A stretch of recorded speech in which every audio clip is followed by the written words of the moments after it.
turi mu giteramo n'iciki turi ku munsi wa 14 février cyangwa tariki 17 z'ukwezi kwa kabiri umunsi wese bitirira la Saint Valentin cyangwa Valentine's Day turi rero mu giteramo cyateguwe na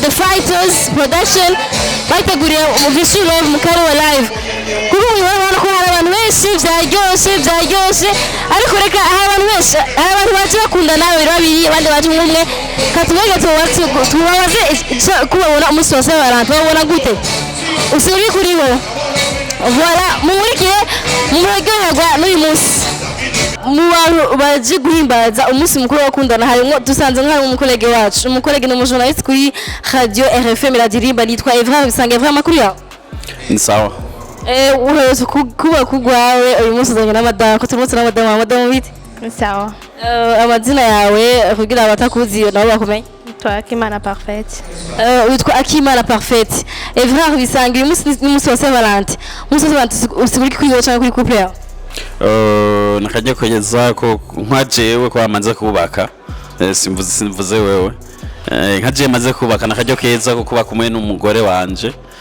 tukagana twinshi twaryoherwa uvuze jewe Jean ko waje ntarubaka abantu batarubaka Saint Valentin baraba uno simvuze abantu batarubaka Saint Valentin baraba oya birabaraba nabona nakajya keza ko kuyaga bagapanga imigambi mu mazige kana gute kundegana na Evra bisange 3 ans 3 ans usigura ko ari umwaka ugera tumugize Saint Valentin muri kumwe yindi myaka ibiri iheze mwahora muyifata muri kumwe ego mwahora muyifata nyene mugasohoka nkuko nyene canke uyu munsi hajemo akajya ko bidakora ko ushitse mumaze kubana oya twaba turi kumwe iyo mwumvise Saint Valentin abantu bayifata nk'abamenga nivyo gufisira canke ngo ni guta umwanya canke ngo ntidufise umwanya wavyo kandi basinzwe bakundana abo bantu niki mubabwira sinavyo mfise neza pa hari abantu babona Saint Valentin kuva ko ari umunsi wo gufisina canke ari umunsi wo jwati kuryamana n'abakunzi babo ibintu nk'ivyo abo bantu wowe haka conseil imeze gute non Saint Valentin n'umunsi bien sûr wabakundana kandi utwibutsa urukundo uko nabisigora ugareje abo babona yuko ari gutumanya niba bandi bavuga ko bakundanye mbwa badafise projet mu gihe ufise projet n'umuntu ntushobora kuvuga ngo Saint Valentin no gutumanya bien sûr Saint Valentin kuvuga ngo no munsi gusa ku bantu bakundana Saint Valentin ba misi yose ku bantu bakundana nkuko mubibona antukasho irikirahera ariko tugize Imana duhuye n'uwayiteguye ni Famba abese no ko ari we asanzwe ari manager wa Vision Love reka tumuramutse ngo tumugire aho tumubaze aho idea yo gutegura iki giteramo yavuye canke why bateguye iyi show ya Vision ku munsi wa 14 février Famba baria nzuri niko salama naona vitu iko bien mambo fresh mais kina kuva Saint Valentin hiyo mimi ni Muislamu wasifanye maana kwa Uislamu afanya Saint Valentin amna kabisa sasa kwa nini mmenda show ya Vision usiku wa Saint Valentin na kwa Muislamu sasa mwenye nayo inamruhusu mwenye show sio show yangu ni show ya Vision inamruhusu kufanya sherehe siku ya Saint Valentin lakini wewe tunataka kama wewe manager wa Vision Love tunataka tuambie idea kuandaa show kama hii 14 Février ilikuja aje idea imekuja kutokana na ni sikukuu ya watu wanaopendana so ikabidi nimwambie acha tuandae kitu la piroge tuite watu wanaopendana kupendana haizungumzi tu ni msichana na mvulana mapenzi ipo kwa watu wote wacha tuoneshe kidogo watu upendo wa mimi na wewe wa kufanya kazi matunda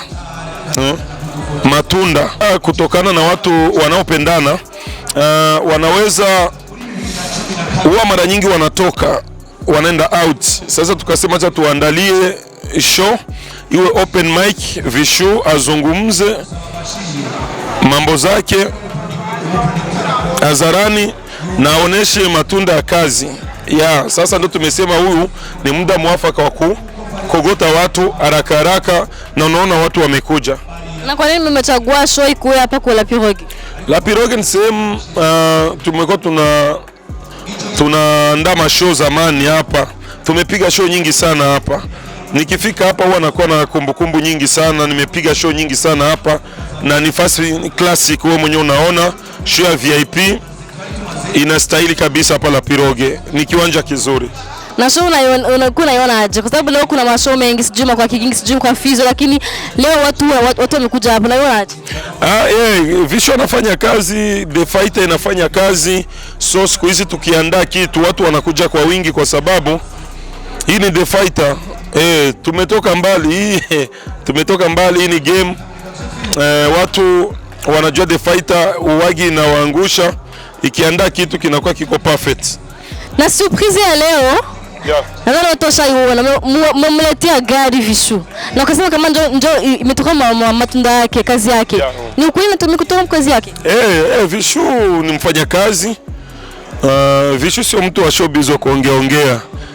Hiyo ndo showbiz, unaonesha ukweli. Kawaida watu wanajidanganyaga. Showbiz ni zile kazi yako inayoleta matunda, ndo unaonesha watu, unasema showbiz. Na kustage kawita kama hivi ni VIP. Maana yake bila kuwa iko VIP. Hakukuwa VIP, alikuwa anatembea vioo vinafunguka, lakini saa hizi atakuwa anafunga vioo, climatisere kwa sana. Unaona gari mpya, hata enda kila saa ipo garage, haiwezekani. Manake na hivi kuna gari nzuri kukushinda wewe. Kabisa. Na kama manager wake. Ndio hivyo. Unajua manager watu mko hamuelewi vizuri. Manager ni mtu wa kupanga ule mwanamuziki, unamsukuma mbele. Yeye ndo atakate. Sasa watu wanataka manager ndo atakate kushinda msanii. Sasa utakuwa unafanya nini? Kawaida msanii si ndo kioo, yeye ndo bidhaa, yeye ndo dhahabu. Unaona? Unaikosha, unainaniafu, unaipeleka mbele, wewe unakuwa nyuma. Niko turacari kwa Vishu, turi kumwe tubasanze mu warinze ndufise ni Akestarake sema kuri ya. Ni sawa. Ni bombo. Umunsi kwise Valente nziza. Sa? Valente nziza. Merci yako wewe. Wazana yerande? Nazane na timu ya Waka TV, ya Waka Live TV. Normal monga abantu benshi baje bazana abakunzi wabo. Wewe utazana n'umukunzi wawe? Usinazana nawe, wewe no si uri. Wewe si uri. Oya je twasara. I mean girlfriend wawe cyangwa umukunzi wawe nyene ugiye musanga musokana. Kwa ko se batsigura imusi wakundana. Cyangwa na office? Nawe. Kagira wasawasi musaba musakundana. Sa? Wewe ki wasawasi kama musakundana? Na sosi musakundana. Oya juste sinasotsa ahubwo muri event bari baranyandikiye bambwiye yuko bansaba ko noza. Yego nuko niyo mpamvu nashoye kuza. Okay, nta mukunzi ufise mugabo wasohotse muri fete y'abantu bakundana. Usaba kuna rusigo ki kuri wowe? Usaba bakundana. Twe nabana dufise gukunda dufise imyanya y'akazi gusa. Bisigura ngo nta mwanya gukundana ufise. Dufise imyanya y'akazi gusa naho byo gukundana ni stress gusa mu mutwe tu. Hakaba hari umukobwa ariko kurondera agukunda, abyumve ko tamwanya ufise gukundana muri imisi. Bon, ndi busy vraiment nakazi je n'umukobwa wese twakundana amenye tu yuko ndonka nko bavyipfuza. Akisa ari kuri indirimbo z'urukundo basi yakora mudakundana. Niko nigeze gukundana ndabizi.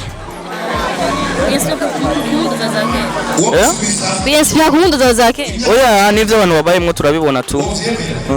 Reka ndagushimira gose. Merci.